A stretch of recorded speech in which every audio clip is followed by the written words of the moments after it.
Good evening, friends. I'm Dr. Aajay Shah, bringing this another great weekday live. I know we had a 3 or 4 weekend lives, and I hope you enjoyed it. Today, I have actually a special guest. I've been talking about a lot of various aspects of lifestyle medicine, including healthy eating, exercise, sleep, and various other aspects. I want to go a little bit more details into now the basics and the science of living a healthy lifestyle. And that's where we realize that certain molecules actually have been now promoted as one of the important molecule to have a healthy lifestyle. So tonight's guest is an expert on that molecule. We'll talk about it. He himself is a spine surgeon. He himself is also into stem cell orthopedic therapy. He is a whole food, plant-based, no oil vegan. He's a athlete. And matter of fact, as you see on the screen, he looks 20 years younger. So we get the secrets of why he looks so young and how he keeps up with all this activity and his Facebook page. So welcome, Dr. Sungwan. Welcome, Dr. Wan. Thank you very much for having me. It's a great honor, Dr. Shaw. I've been following you, and you've been doing some amazing work for the community. And then so thank you for having me on. So we're going to dive right into the molecule. We're going to talk about it. But let me ask you just simple questions. Where do you live and what type of physician practice are you in? Yes, I live in North Texas, near Dallas, Texas. And I've been practicing spine surgery, minimally invasive spine surgery for close to about 20 years. And then also I've been doing orthopedic stem cell therapy for a very long time, for over the past 15 years or so, so that we can help patients avoid any kind of orthopedic related procedures. And then also through that approach, because I do whole food plant-based, I never really thought as a surgeon I'd be, addressing patients, that diabetes, heart disease, and not that I treat them professionally, but coaching them and guiding them. And it's been a very interesting journey in that sense. And so, I think you can call me a holistic surgeon in certain ways. No, I think as myself, Haryad has gotten this lifestyle medicine 3 years ago, and I've seen more and more surgeons. I see there's a Dr. Rizvi, who's a vascular surgeon in Dallas area himself, has become into lifestyle medicine, and he's matter of fact giving a lot of talks about diabetes reversal, diabetes prevention. So I think this field actually is open to all physicians. And actually, every field, I think this field gets an important aspect because at the end of the day, all diseases are happening because of lifestyle medicine. So I think, please tell us your own health journey. How did you get into this whole food plant-based? Were you raised like that, or were you always whole food plant-based? No, interesting enough, I grew up in a Buddhist family, and so many of my relatives were vegans for a religious purpose. I myself was not. But, since I was a child, I did have a very difficult time eating, animal-based product because it just didn't seem right for me. And I had difficulty with it. But then as you're growing up, you kind of forget about it. But I was a vegetarian in high school. And then when I went to college, I went to Northwestern University in Evanston, Illinois. Back then, there was absolutely nothing to eat. And then, I went back to, eating, animal-based products also, but not very much, only because I thought it was necessary for protein, right? But the realization really came when, I've been doing minimally invasive surgery, utilizing the intraoperative fluoroscan, used multiple of them for many years. And I started noticing a lot of my spine surgery colleagues, as well as the pain management colleagues, the physicians getting thyroid cancers or getting Ewing sarcoma in their head and getting metastasis, and many of them dying from cancer. And it didn't really hit me hard until one of my best friends, who was my anesthesiologist at mid-40s, died from lung cancer, and has never smoked in his life, and who lived a very healthy life. And I myself, I've always been, in a way, obsessed with longevity and how to really improve and optimize our health. But we never learned that in medical school. And after a friend of mine passed away, I really dove into a lot of research. And then also I had every year I thought I was really I exercise on a regular basis. I thought I was eating healthy. I've done all different kinds of so-called diets, but yet every year I was gaining weight. And then if you look at my pictures, before I became whole food plant-based, I thought I was healthy, but yet now looking back, I was actually, I wasn't obese, but I was in the borderline overweight. For a small guy, you could definitely tell. And then once I started doing research on nutrition and also how to optimize our health, I started, discovering, oh my goodness, I mean, why didn't we learn this in medical school? And realized that not only vegan, but the whole food plant-based, especially with no oil, was truly a way to optimize our health, but not just the nutrition alone, but also modifying the lifestyle, whether it is exercise and restoring through sleep, management of this stress, meditation, yoga, and then the living in a loving community, having sense of purpose, and those are the things that I discovered. And something I wish we would have all learned in medical school, and most of us did not. And that really made me transition over to the whole food plant-based nutrition.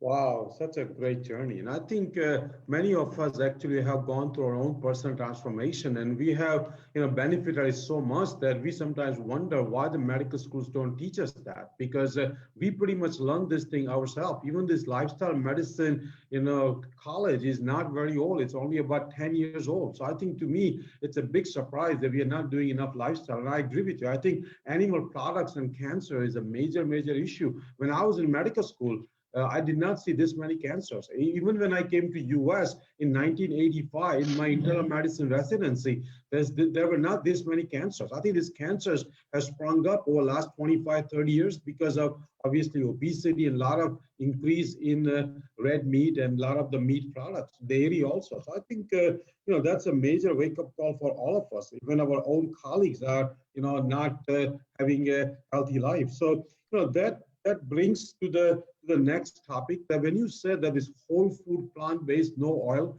I've seen you in many healthy grocery stores, Whole Food and other stores. I've seen your salad ball. So tell us, please, when you say whole food, plant-based, what does it mean? What does it mean to have those vegetables and fruits and beans and intact grains? Yes, absolutely. When we talk about whole food, it is basically eating the food the way it was made.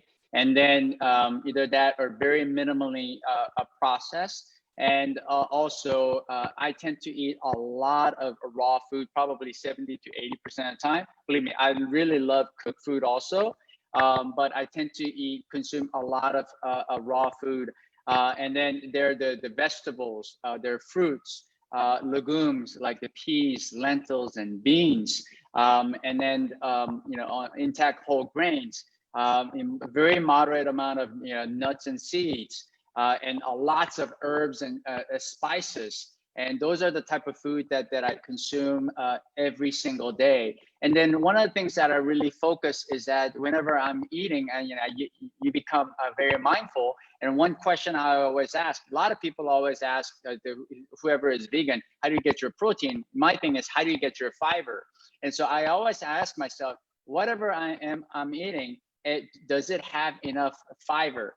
And because my goal is, although with modern diet, it's very difficult to do so, but my goal each day is to eat about 100 grams of fiber per day. And probably don't hit that all the time, but at least the 60 to 70 grams of fiber every single day, because I think that's one of the key to really achieving the optimal health. And like if you study the villages and communities like the Hazwas, they live as hunters and gatherers. They consume 100 to 150 grams of fiber per day, and they absolutely, in that community, there's no heart disease, there's no cancer, there's no diabetes, there's no obesity. And in America, as you mentioned, that there's a rise in cancer. By year 2030, cancer is actually going to surpass heart disease and become the #1 killer of Americans, and which is just totally ridiculous. And as the MD Anderson, their research showed that diet is the #1 cause of cancer. After that, tobacco, and then obesity #3, which leads back to the diet. That tells me that most of the cancer is something that's preventable. Of course, there's some people exposed to different chemicals or genetic wise, but majority of the cancer are completely preventable. So then what that tells me is, like, what I tell people is, like, just like heart attack, majority of time is a choice. Like health is a choice, heart attack is a choice, and cancer itself is a choice also. Granted that most people don't know and not informed, and so, but once you learn, then it is a decision, it's a choice that you make for yourself. Well, I agree with you. And I think, as I understand, in Canada, cancer is now #1 actually. And in America, it's going to be, having same issue, cancer being #1, like you said, completely preventable. And that always kind of bothers me, because with heart disease over the last 100 years, one would think that America, being such a smart, intelligent, progressive country, we would have learned our lessons, but heart disease remained #1. And imagine if the cancer remains #1 for next 100 years, there'll be so much unnecessary lives will be lost. And I think we need to spread this message. So I'm glad I brought you on this program, because not only you practice, not only you have a knowledge, but you also have a power to spread this message. So I think now I want to dive into actually something which you actually specialize into it, which was kind of a happy kind of a surprise to me, because as a surgeon, you dive into a molecule which as a cardiologist, I should be dive into, and that's about the nitric oxide. So obviously, most of our viewers know about nitric oxide, but please tell us, what is nitric oxide and how is it different from the nitrous oxide, which a lot of people know? Yeah, so I think a lot of people get confused with that. And, all I remember from med school initially, the nitric oxide, back then it wasn't called nitric oxide, right? It was called endothelial derived relaxing factors. And then we knew that it just creates the vasodilation. But a lot of people do get confused with the nitrous oxide, which is essentially the laughing gas that you get at from the dentist's office, but which is the N2O, and nitric oxide is NO, nitrogen and the oxygen. And initially it was coined as a signaling molecule for cardiovascular system. And 3 American scientists who discovered it won the Nobel Prize back in 1998. But now it's coined also as a miracle molecule, because not only in the cardiovascular system, but nitric oxide plays such a critical role in so many different aspects in our body, whether it is our immune system, whether it is in our nervous system, whether it is in our cardiovascular system, and many more. But I think for most of the just the patients and then the layperson, nitric oxide is the body's strongest vasodilator. So in order to increase the blood flow and increase the circulation, your artery releases this molecule called nitric oxide and causes a smooth muscle to relax, causing the vasodilation. I went into really the nitric oxide research because not initially for the cardiovascular system, but because we were doing a stem cell therapy clinic, and most of our patients are in their 50s and 60s who injure themselves, tear themselves, and trying to avoid surgery. We would harvest their mesenchymal stem cells from their ileum, concentrate it, and reintroduce it to their injured tissues. But as you know, that as you get older, you lose the ability to produce nitric oxide. So by the time you're 40, you lose about 50%. By the time you're 60, you lose about 85% of your ability to produce nitric oxide. But how it's relevant to stem cell therapy is that you need nitric oxide in order to really mobilize and activate the stem cells. In order for those cells to start the process of differentiation, you really need the nitric oxide. Then of course, the age population that needs the stem cell therapy who injure themselves are mostly 40 and up. And then because they wouldn't necessarily eating the standard American diet, 80% of the Americans are being overweight, obese, or severely obese, or severely deficient in nitric oxide. So in order to really enhance their therapy, we started looking for ways to really enhance their nitric oxide production. So then, just like with all our patients, whether they're surgical, non-surgical, and stem cell therapy patients, we try to get them to be either whole food plant-based or become much more plant-centered. But especially for them, we basically utilize the same protocol, a similar protocol as somebody who has got a cardiovascular disease. We ask them to eat a pound of dark green leafy vegetables every day, and minimizing the animal-based products, and then not utilizing the oil, decreasing the inflammation. However, these patients had really difficult time, but in order to really help them, we were trying to find ways to really boost their nitric oxide to get their stem cell to be activated. But when we did, not only it really helped them with the orthopedics issues, it improved their cardiovascular system. It really improved their insulin resistance, pre-diabetes or type 2 diabetes, and they generally felt so much better. And because they were, we were able to boost the nitric oxide, and then of course, changing their whole nutrition and help them optimize their health. Wow, that's great. I think you told us the story and what are the actions. So where is this nitric oxide made actually? What type of cells make the nitric oxide, and from what original substance the nitric oxide is derived? Yeah, so there's two main pathways where our body makes the nitric oxide. And the most important area is within the artery. And then within the artery is the inner lining is called the endothelium. And that is a single cell layer inside your artery. This is where the nitric oxide gets produced. And so through when your body needs to increase the dilation, so when the blood starts to flow, there's a receptor that perceives the shear stress. When the shear stress basically hits the endothelium, then the enzyme, the nitric oxide synthase, actually produces more nitric oxide, which is a gas. And so what it does is one of the amino acid, arginine, gets converted into citrulline, and the byproduct is the nitric oxide. And then that diffuses into the smooth muscle cells, and then produces more the cyclic GMP, which causes the relaxation of the muscle. But fortunately, but as we age, we naturally damage our arteries, right? And you of course know that better than anybody else. But so we lose the ability to produce nitric oxide. Fortunately, there is a second pathway, which is through our GI system, through nutrition. When we eat food that contains high concentration of nitrates, then like the dark green leafy vegetables, that's why green leafy vegetables are so healthy for you.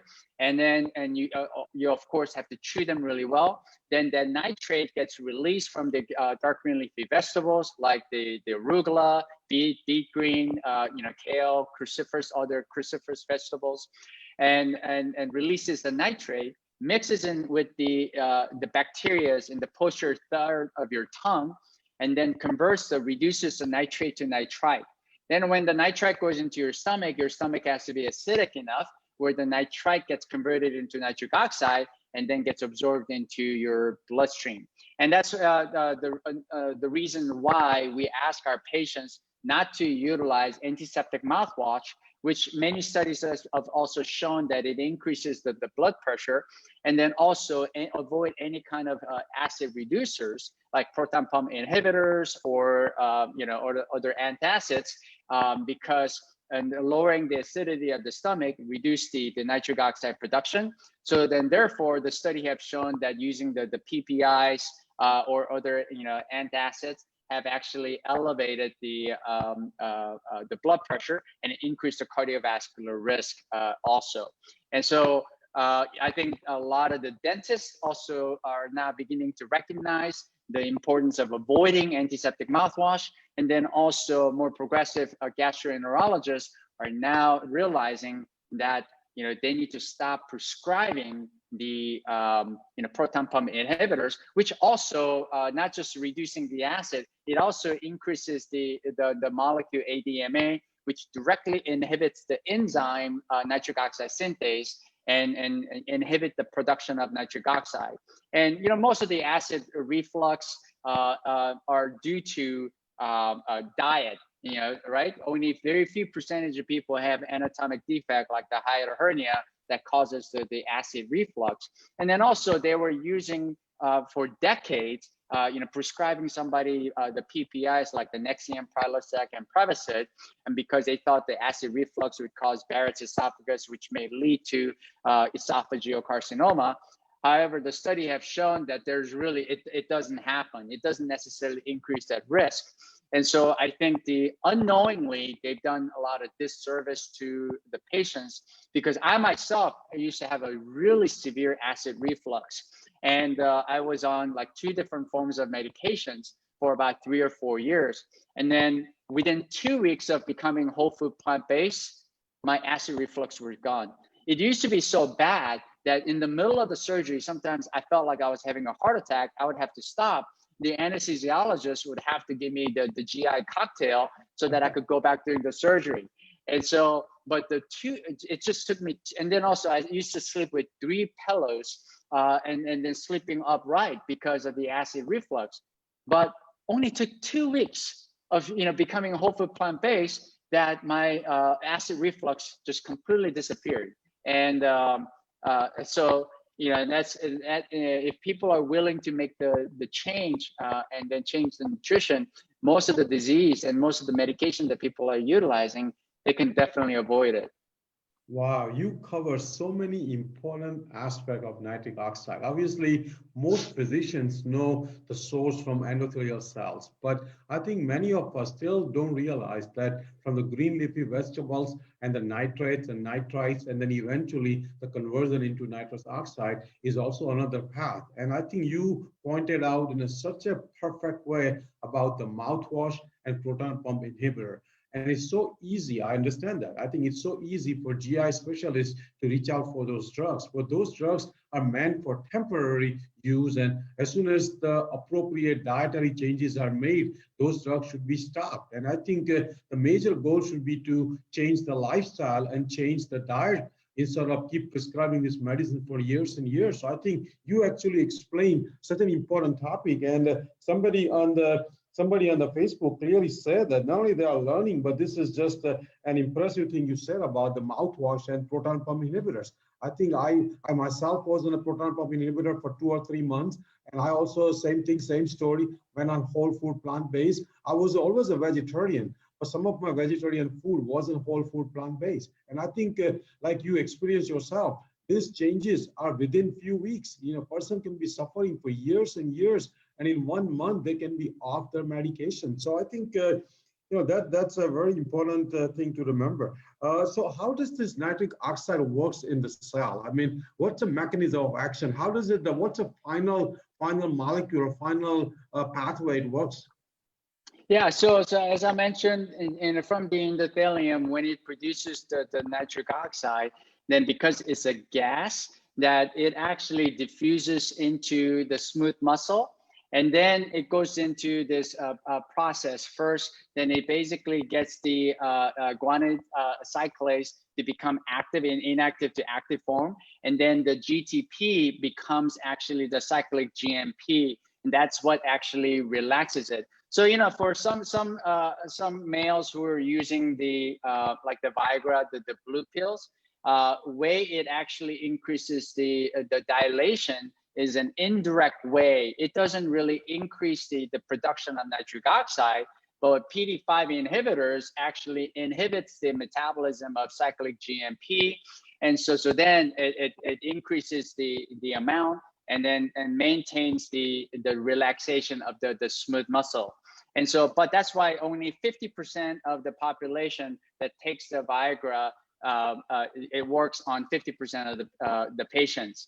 And so the way I explain it to my patient is that if you want to build a dam and let the water rise, right, then you got to have the water to flow, right, that which is a nitric oxide. and then the Viagra is like a dam. And then you build a dam and the water flows and then the water will rise, right? But no matter how big the dam is, if the water doesn't flow, nothing is going to rise, right? And that's what happens with the 50% of the patients. And so that's the usually the examples that I use. And of course, the Viagra was initially brought on to help reduce the blood pressure, but then the side effect was obviously, which everyone knows how that works. So no, I think you explained it in a very nice way, and your analogy is so perfect. I think we need water to rise. I think a dam is not enough. I think I'm going to keep using that in my patients too now. So let's start talking about the benefits and actually the actions of nitric oxide. Let's start, like you explained partly, the actions on the blood pressure. So what are the actions of the nitric oxide on the blood pressure? Yeah, so as I mentioned, nitric oxide, it plays so many different roles, but some of the really important role is that because it's the body's strongest vasodilator, that decreases the blood pressure and increases the circulation and blood flow.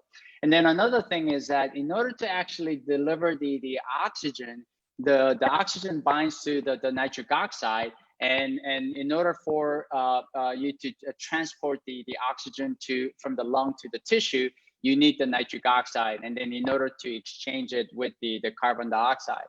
And then another very, very important role is that nitric oxide actually prevents the platelet cells from sticking together. So of course, the platelet cells are the cells that causes the blood clot to happen.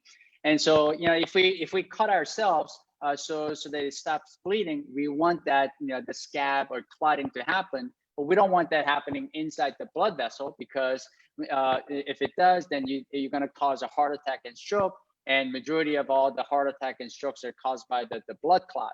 And so nitric oxide helps reduce that risk by preventing the blood clot formation inside the blood vessel. And then also, what many people don't know is that nitric oxide also plays a very, very important role in diabetes management as well, because if you don't have enough nitric oxide, that actually causes insulin resistance, because nitric oxide plays a role in placing the GLUT4 transporter onto the plasma membrane. And then so the way I explain it to the patient is that, well, you need nitric oxide in order to place a door on the wall. Because if you don't have the door, then you could have all these people out in the hallway, which is the bloodstream. You can't get inside the room, which is the cell. And then, of course, you got to have the good blood circulation to the brain. And so it affects the brain health. And as I mentioned before, it also plays a very important role in mobilizing and activating the stem cells. And also that it helps decrease the inflammation. Nitric oxide also plays a role in mitochondria biogenesis. So that's why when people are able to replenish the nitric oxide, they say they have a lot more energy. And also it plays a very, very important role, especially these days with pandemic. It's so critical, plays a critical role in the immune system, as it actually inhibit the replication of the virus, and then also it functions as a bactericidal as well. So it kills all the pathogens. And they're actually doing even the studies for like the MGH, Mass General Hospital, along with the LSU Medical Center and the University of Alabama and Ohio State University. They're actually using inhaled nitric oxide gas at a higher concentration to not only help them with the pulmonary dilation and oxygenation, but also to use it to kill the COVID-19. Because we knew this of fact in early 2000 when there was a SARS virus outbreak. Back then, the studies were released in 2005 and 2006 that nitric oxide actually inhibits the replication of the SARS virus. And we know that COVID-19 is a cousin of SARS, and it appears that the higher concentration of nitric oxide can also inhibit the replication of COVID-19 as well. So this may be the reason why the older population are more prone to developing severe course of COVID-19 because they are the population that really also lacks the nitric oxide production, because by the time you're 60, you lose about 85% of your ability to produce nitric oxide. So perhaps that is one of the reasons why the elderlies are getting more, a severe course of COVID-19 if they get exposed to it. Wow, we cover so many different actions and benefits of nitric oxide. I mean, starting with coronary disease, the vasodilation, where the sort of chest pain episodes can go down. Obviously, with the platelet stickiness and plaque rupture, heart attack chances can go down. Person can walk longer distance if there's a nitric oxide. So definitely a great actions on heart, great actions on cardiology. But some of the actions you told us today, even as a cardiologist, even though I read a lot of things about nitric oxide, are still new to me. So I'm glad you explained us, particularly the effects on insulin resistance, effects on inflammation, effects on brain health, effects on antibacterial, antiviral actions. Obviously, we all knew about the pulmonary vascular, so that's how the drug was approved, from the FDA. But I think some of the other actions you told us are still news to even many physicians. And I think that's where I think going deep into a subject.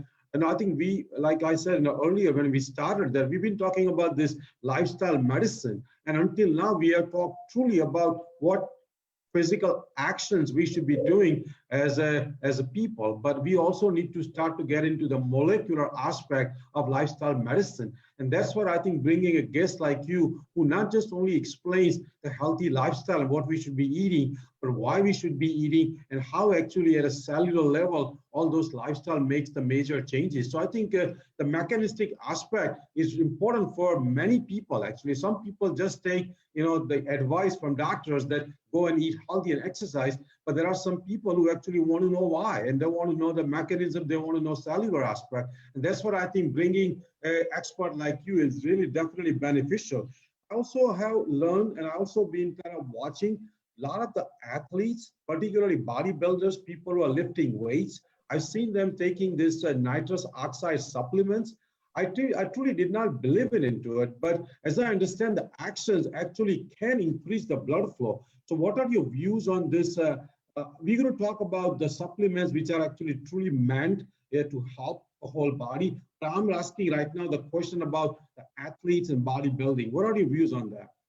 Yeah, so interesting enough, long before even physicians, a lot of the general physicians were utilizing the nitric oxide.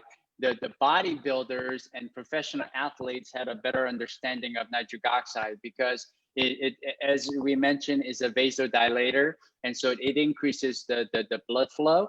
And so especially for bodybuilders, in order for their pump, they call it nitro pump.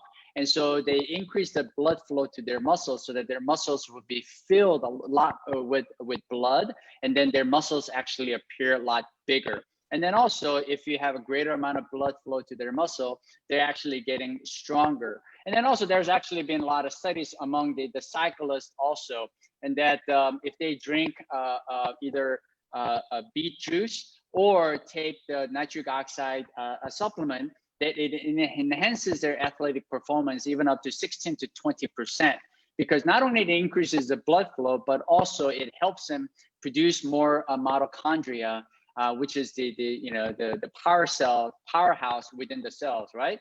And so they're actually, the endurance and energy level actually rises also.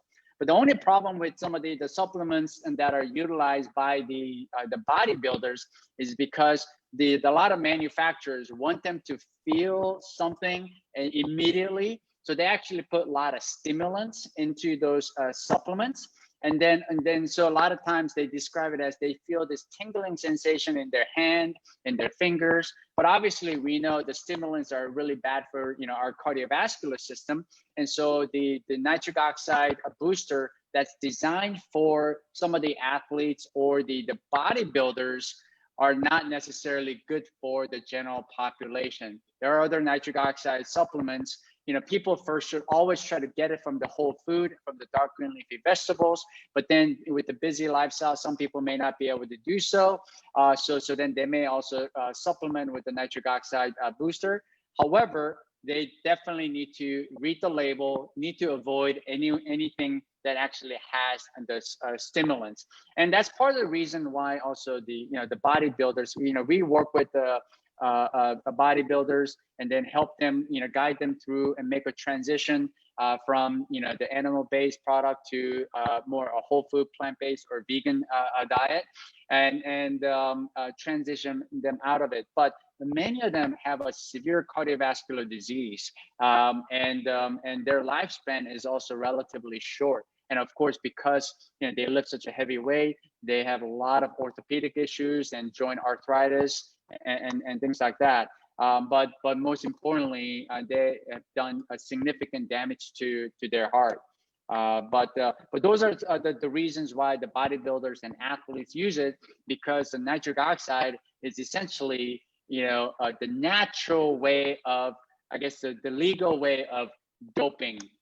Because it increases their energy and then also increases their blood flow. That's why the athletes utilize them. Yeah, I think I understand now better that it depends upon what supplement you are taking and what else it comes with it. So let's talk about natural ways of increasing nitric oxide. So please tell us what vegetables and fruits and legumes and what other things in a whole food plant-based increases it, and what in the whole food plant-based actually may have a deleterious effect, and definitely what animal products should have can have a deleterious effect.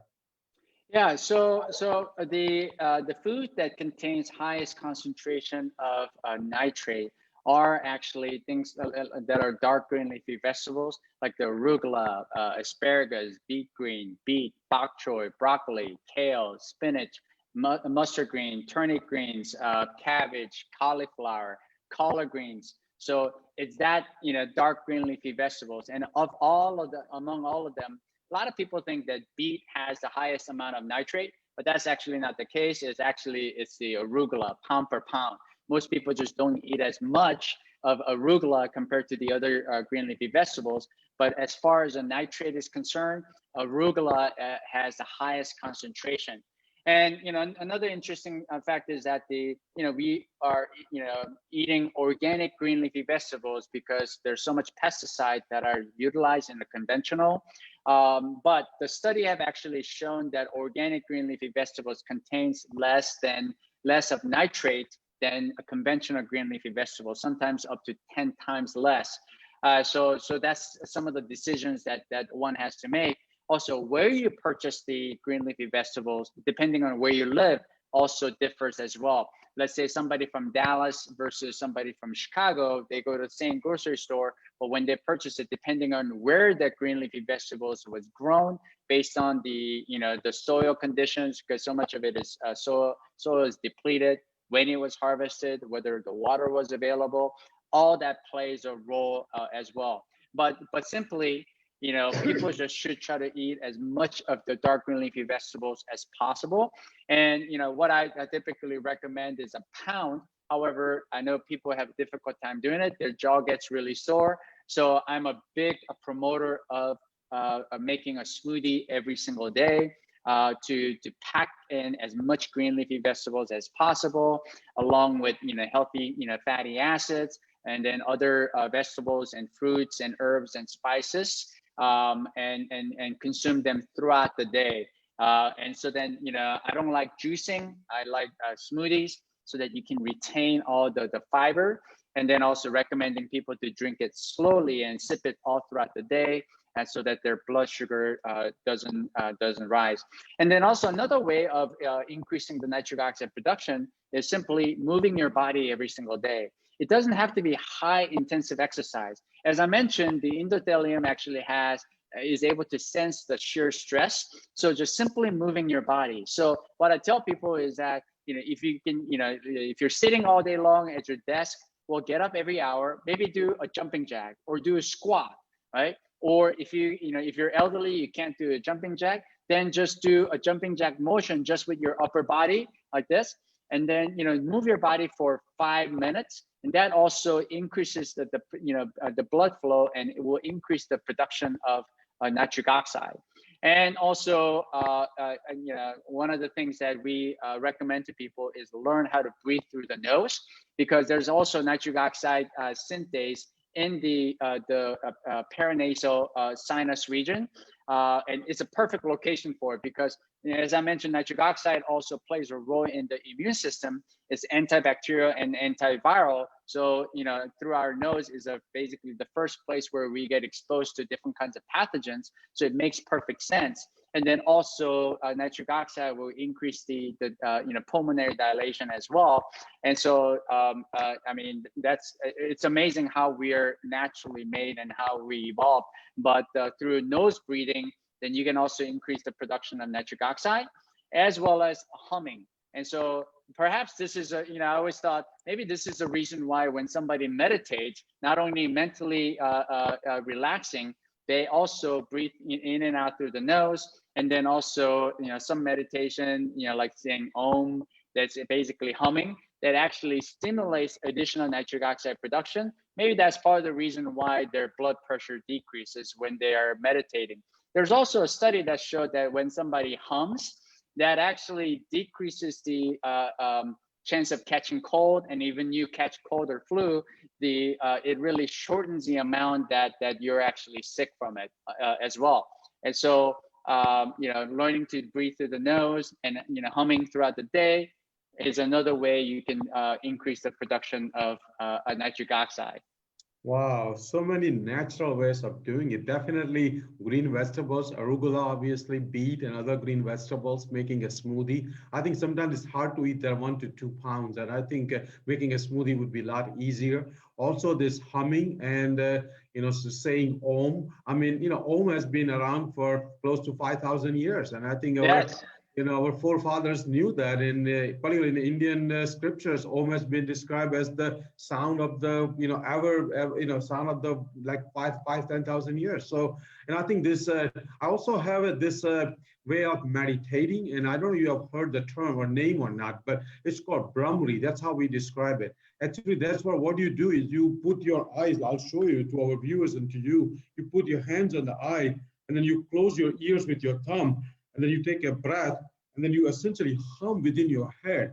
And that actually now I remember whenever I've done that, I literally not only have felt relaxed, but I almost feel like there is some kind of vasodilation going on because I almost feel a tingling. And I mean, so I agree, humming definitely has actions on nitric oxide. So that's a great thing. So I want to also talk about this prescription nitric oxide. As I understand, there is a prescription available for pulmonary hypertension also, is it? Yes, so it's Inomax. That's typically used, especially for the infants. That's when it was really first utilized, and you can only get it from the hospital setting. And it's an inhaled nitric oxide gas. And for when the infants are born with the pulmonary hypertension, that was when they first utilize it. And then some of the babies, also they call them blue babies, right? Because they weren't getting enough oxygen. And then when they gave them nitric oxide gas, that they turned pink and then they came alive again.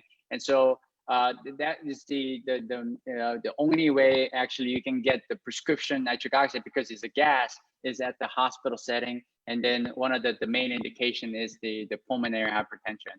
Okay. Now, I also want to talk about the supplement, because I've seen on your site, I've seen your company, I've seen the benefits in you, in your patients, in your friends. So I really want to talk about it because I'm personally myself interested into that. I think a lot of our viewers and followers will be interested in that. And I personally believe that obviously the best way to do is a natural way, but sometimes we all need certain supplements. And I think if there is a safe, healthy and cost-effective and proven and effective, in terms of the benefits, supplement is available, that cost actually could be an investment on the long term, because a lot of the disease, including heart disease, diabetes, immunity, erectile dysfunction, all those things can be just can be taken care of just with one supplement, because the action is so pleiotropic that it could be the panacea for a lot of the 6 or 7 disease. So please tell us about your company and what kind of supplements there are through your company. How can people order it, and how much typically it costs for a 1-month supply? Yeah, so I think again, as I mentioned, the best way to to get the nitric oxide production is, of course, the whole food from the green leafy vegetables. But I do realize that people have a busy schedule. The way we developed the nitric oxide booster was through our stem cell clinic initially. We were counseling our patients to change their diet and eating a lot more green leafy vegetables, because the stem cell therapy is not covered by the insurance. And then we were trying to do everything we can to help them have the most successful outcome.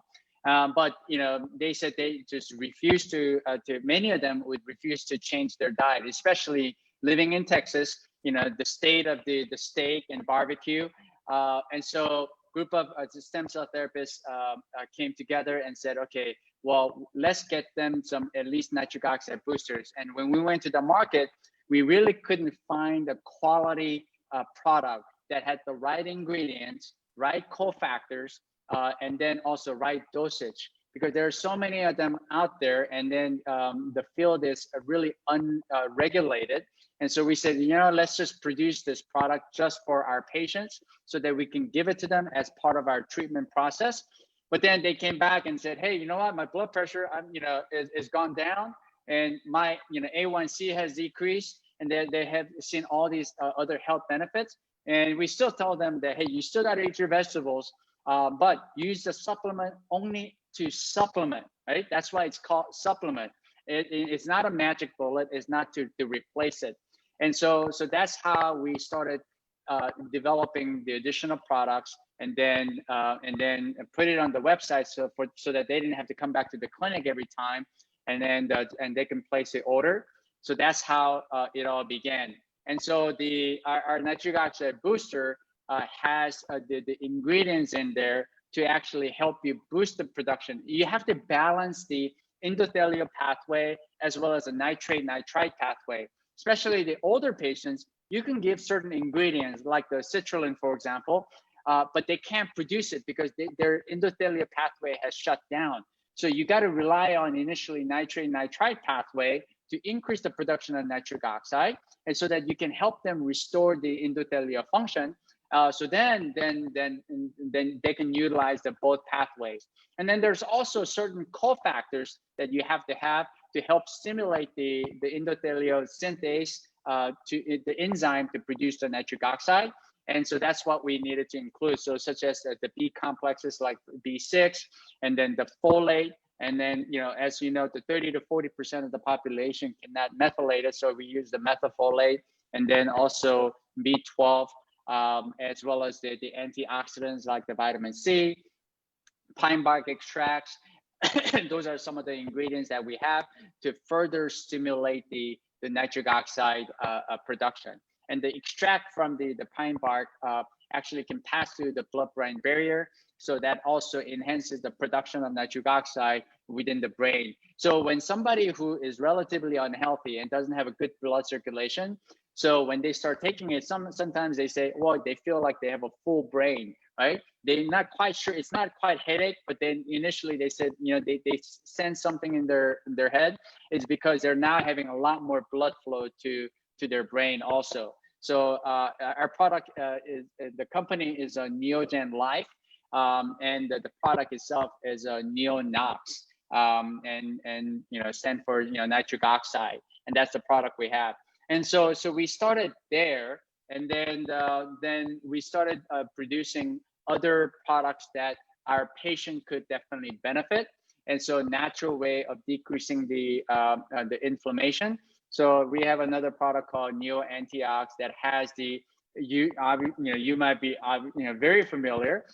We love amla, which is the Indian gooseberry, along with the curcumin, turmeric, and ginger, because the amla, which we know is the most antioxidant food basically on the planet, with the ORAC score of over 261,000 compared to blueberries, which is about 4,500.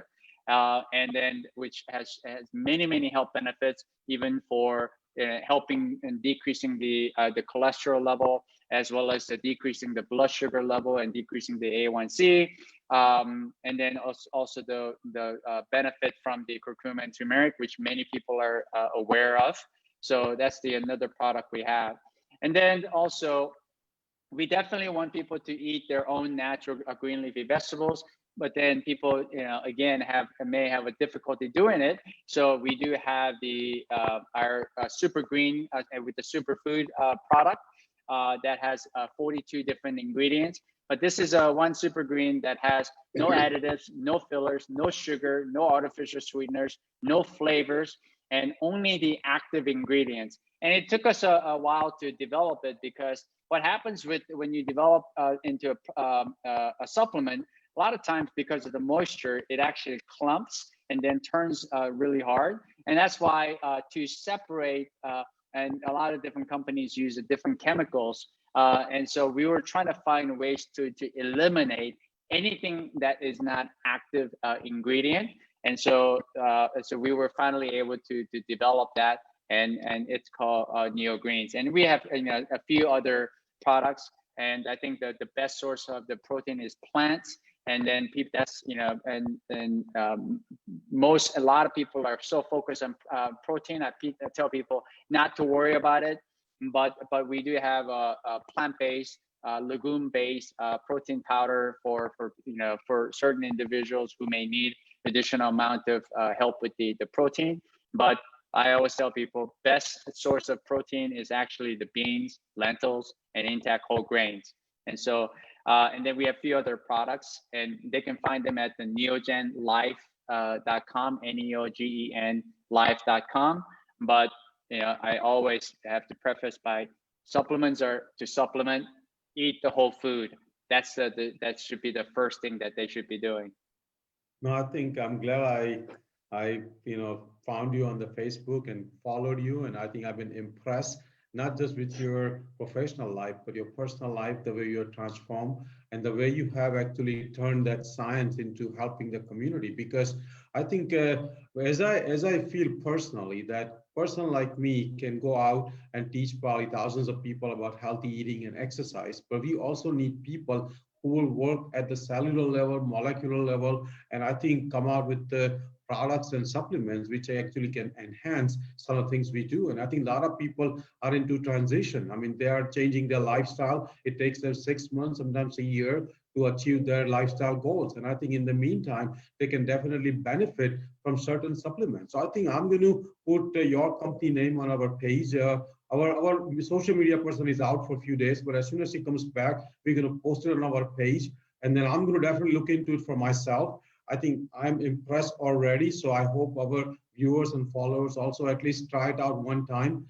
And I think we are bringing you back in a few months to get an update with other products you will be making. So I think tonight was one of the great live, because we went into more of a science and basic science, I should say, instead of just talking about exercise and fruits and vegetables. So I think we learned a lot today.